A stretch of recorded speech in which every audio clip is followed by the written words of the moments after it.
Este proyecto ha sido ganador del Fondo de Fomento Concursable para Medios de Comunicación Audiovisual, un mecanismo de fortalecimiento de la pluralidad de voces y subsidiado por el Ente Nacional de Comunicaciones, bajo la licencia del Creative Commons Atribución Compartir Igualdad 2.5 Argentina. ¿Alguna vez se preguntaron cuánto vale una ballena? Obviamente tiene que ver con el contexto histórico, ¿no? Pero durante varios siglos el aceite de ballena iluminó todas las ciudades de Europa y del mundo en general, hasta la llegada de la explotación del petróleo. Entre 1820 y 1850 se calcula que solo en América se cazaban más de 10.000 ballenas. Esta industria se calcula aproximadamente que involucraba a más de 70.000 personas y 700 barcos. ¿Qué se sacaban de las ballenas, aparte del aceite? Carne, el ámbar gris, que era un producto que se utilizaba en perfumes muy caros de esa época, y aparte de sus barbas, que son esos filtros que utiliza para comer esos pequeños crustáceos, se sacaban lo que se llama ballenitas, que utilizábamos nosotros para dar rigidez a nuestras camisas y las mujeres a sus vestidos. Pero volvamos a la pregunta del principio: ¿cuánto vale una ballena? A precios actuales, considerando la carne y el aceite solamente, una ballena valdría algo más de $1,5 millones de dólares. Pero el valor de la ballena se puede medir de otra manera también. Es el valor ecosistémico que tiene cada organismo del medio ambiente. A medida que las ballenas se desplazan por el océano, van dejando nutrientes. Estos nutrientes son aprovechados por el fitoplancton.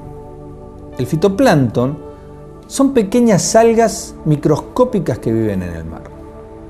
El fitoplancton es el encargado de fijar dióxido de carbono y emitir oxígeno. Así que fíjense la importancia de las ballenas en el ecosistema marino. Pero aparte son importantes y tienen su valor por el simple placer de verlas y de observarlas. Esto ha generado un negocio alrededor del mundo de millones de dólares. Pero esto que les conté de las ballenas es un simple ejemplo para hablar de economía. La economía mueve al mundo. Y hoy, en Había una vez mañana, vamos a hablar de economía.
Es algo que usamos para tener recursos o para poder vivir. Sin el dinero no podés pagar tu casa ni la comida. Pero para mí lo más importante es la familia, no son las cosas materiales. Si querés algo, la verdad lo podés comprar, ¿no? Con dinero. El dinero sirve mayormente para sobrevivir.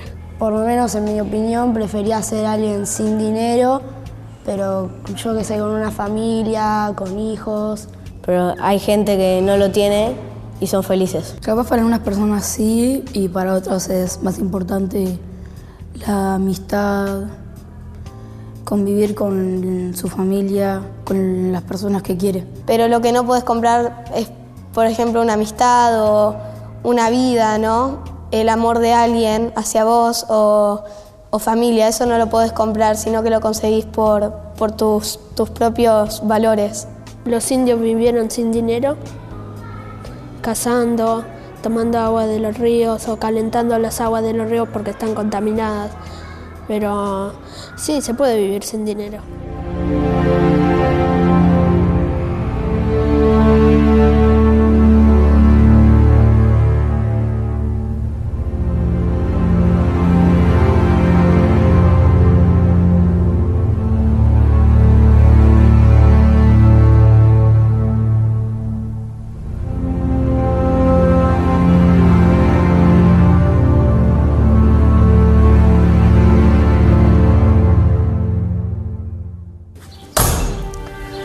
Las transacciones comerciales son el intercambio de bienes personales entre dos personas, instituciones o países. Estos intercambios comenzaron hace mucho tiempo atrás en la historia de la humanidad, mucho antes de que aparecieran las primeras sociedades tal como las conocemos hoy. Al principio, estos elementos que se intercambiaban se limitaban a frutas o un animal recién cazado, pero no era muy frecuente, porque no había demasiado alimento. Recién cuando llega la agricultura y la ganadería, se pueden guardar estos alimentos, se pueden almacenar, y ahí empieza realmente el comercio.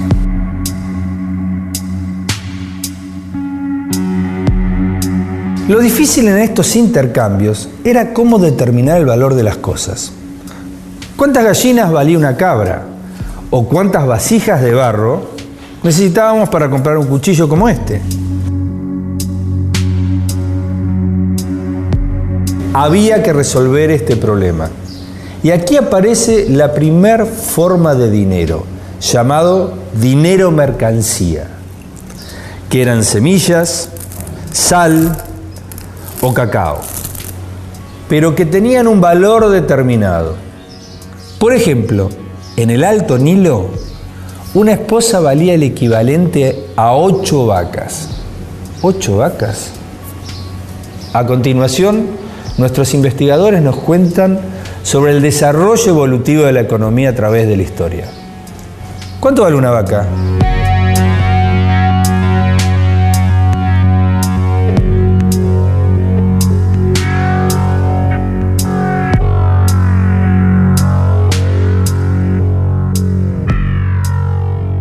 Economía, como tantos otros vocablos de la ciencia, tiene origen en Grecia, en la Grecia clásica, específicamente en el siglo V a.C.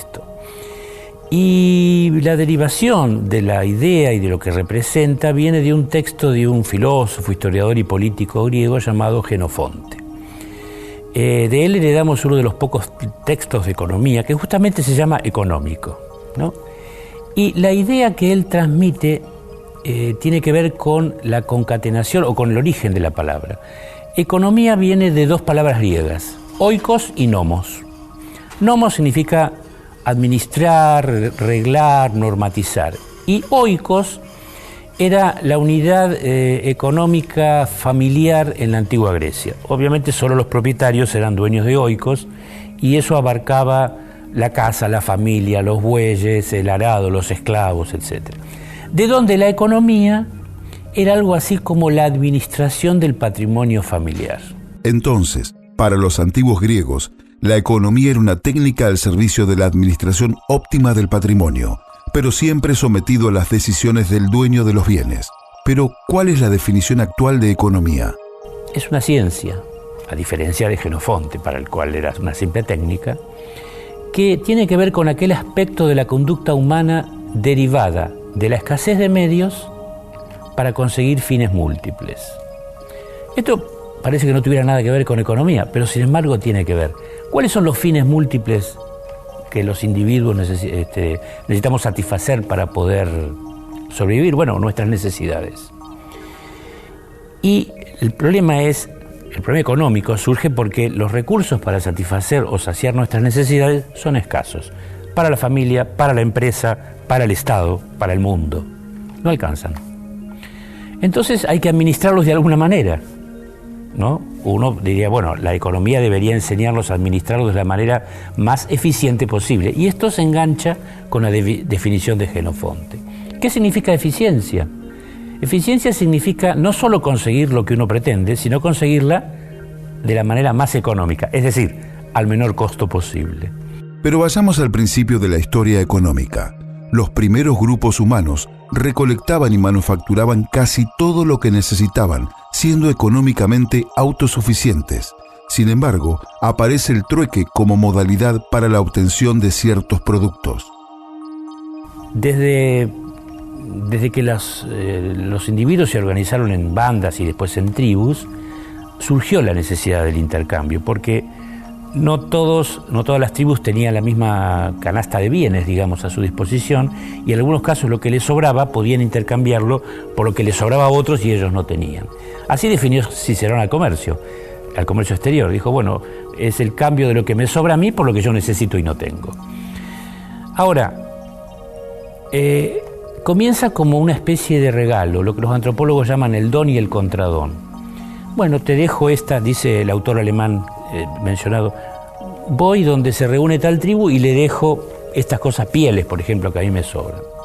Vuelvo a los pocos días a ver qué pasa y resulta que las pieles están ahí. Bueno, no les gustó, le tengo que dejar más pieles, entonces le pongo más pieles. Voy a los pocos días, siguen estando las pieles ahí. Vuelvo, dejo un poquito más de pieles, vuelvo a los 5 días y resulta que las pieles no están. Ah, se las llevaron. Bueno, ahora tengo que esperar. Vuelvo a los pocos días, no hay nada, vuelvo a los pocos días y resulta que me dejaron, no sé, lanzas, por ejemplo. Supongamos que yo les dejé 50 pieles. No sé si sabían contar, pero supongamos. Y ellos me dejan 10 lanzas. Y yo digo, no me alcanzan estas lanzas. Las dejo ahí, ¿no? Entonces, vuelvo a los pocos días y en vez de 10 encuentro 20 lanzas. No, tampoco, no estoy satisfecho. Vuelvo a los pocos días y encuentro 30 lanzas. Y entonces me las llevo.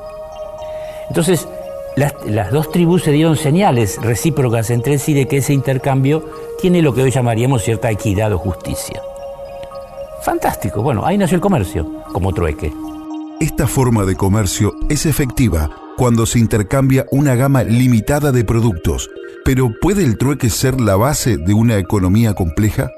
El trueque tiene 2 inconvenientes.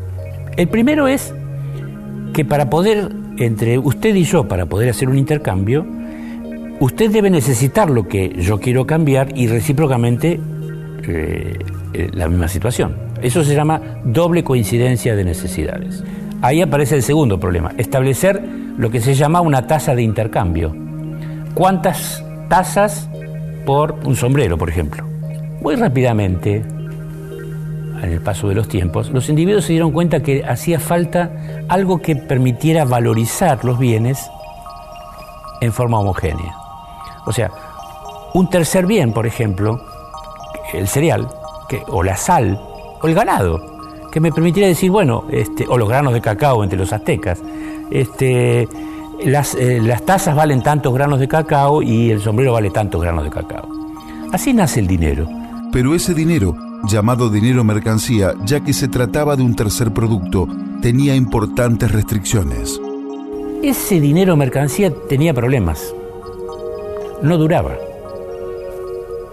Digamos, el cereal se pudre, el ganado se muere, la sal con el agua se disuelve.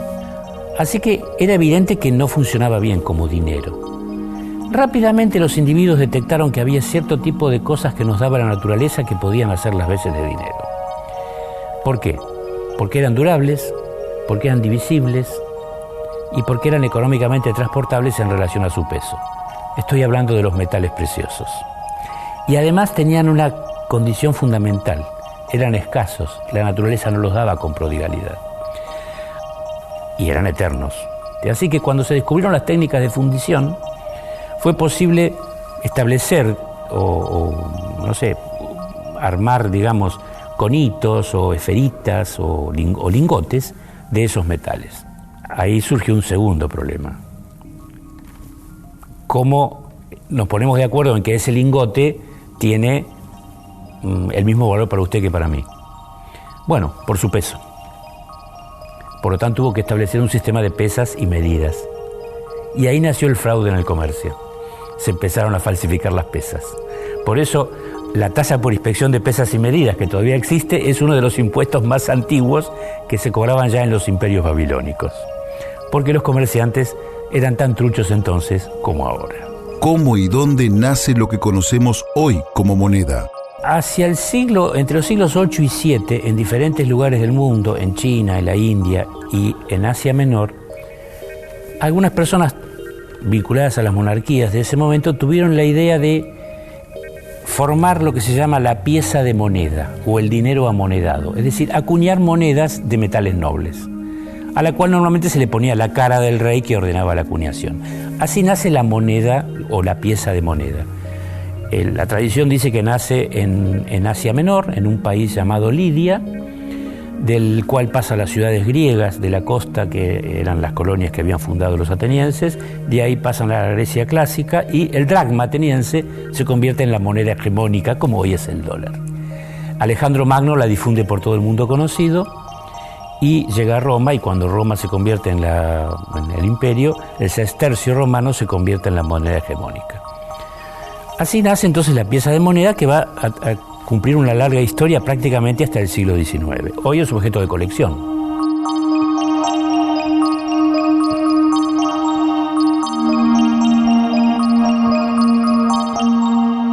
Las piezas de moneda cumplieron una larga historia hasta el siglo XIX, pero hoy usamos otra cosa como dinero que se llama papel moneda. El papel moneda en realidad nace en China, en el siglo XVI, pero era tan tosco y de tan difícil utilización que no se generalizó. En Europa nace en el siglo XVIII y a partir del siglo XIX se empieza a difundir. Por supuesto que para que el público aceptase este dinero tenía que tener algún tipo de respaldo.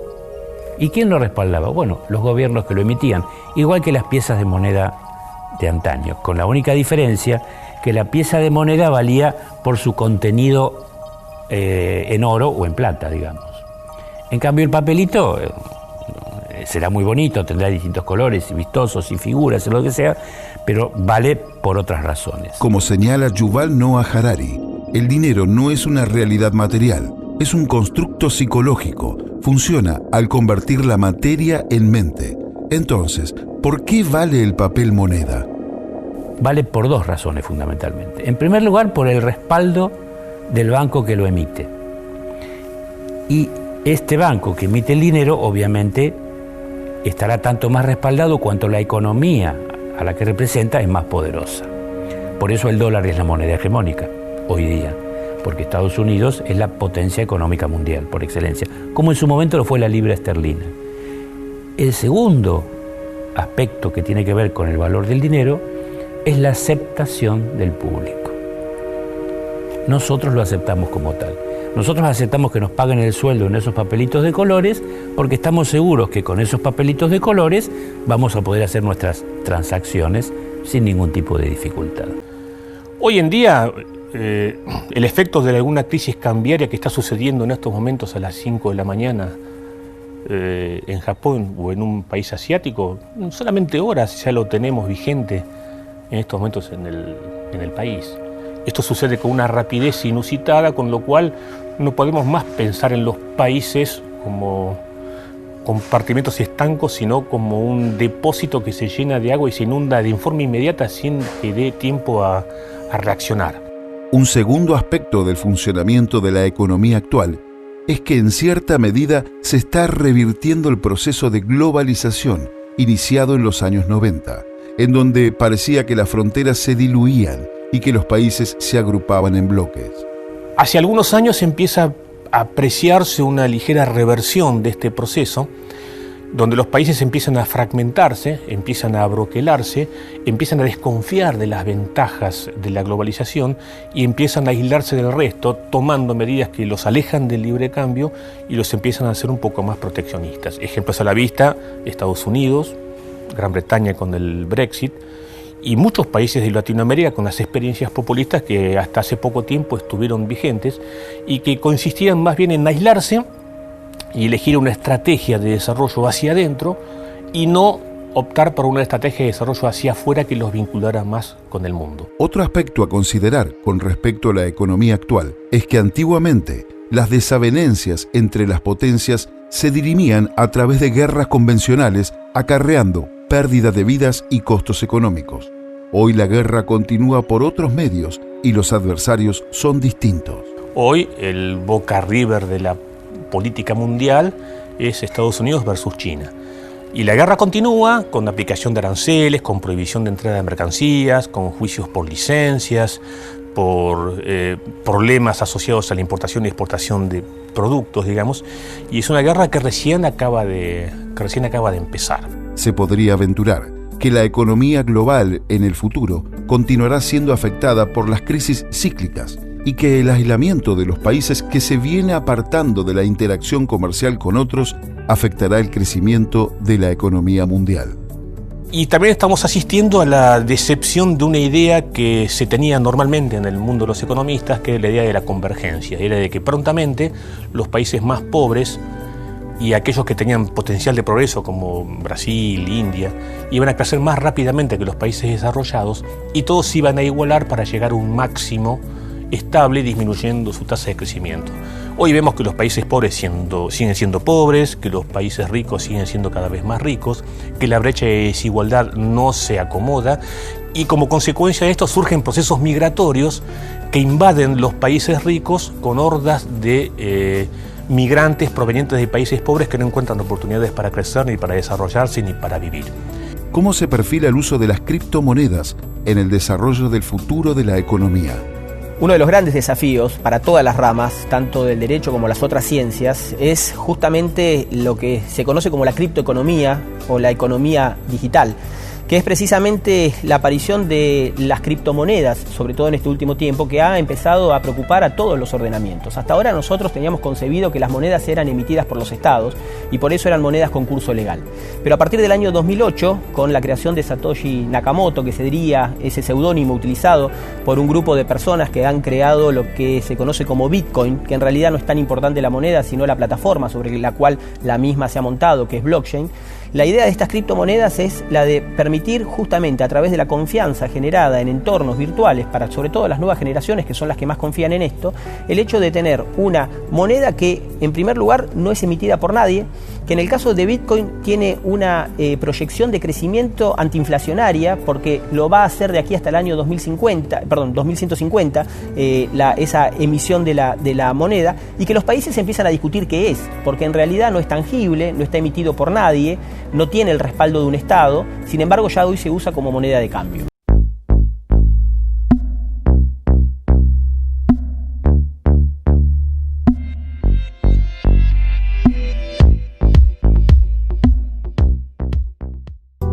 Como vimos, la economía nos ha ordenado y nos ha impactado constantemente. ¿Cómo será la economía que viene? El futuro ya no es lo que solía ser.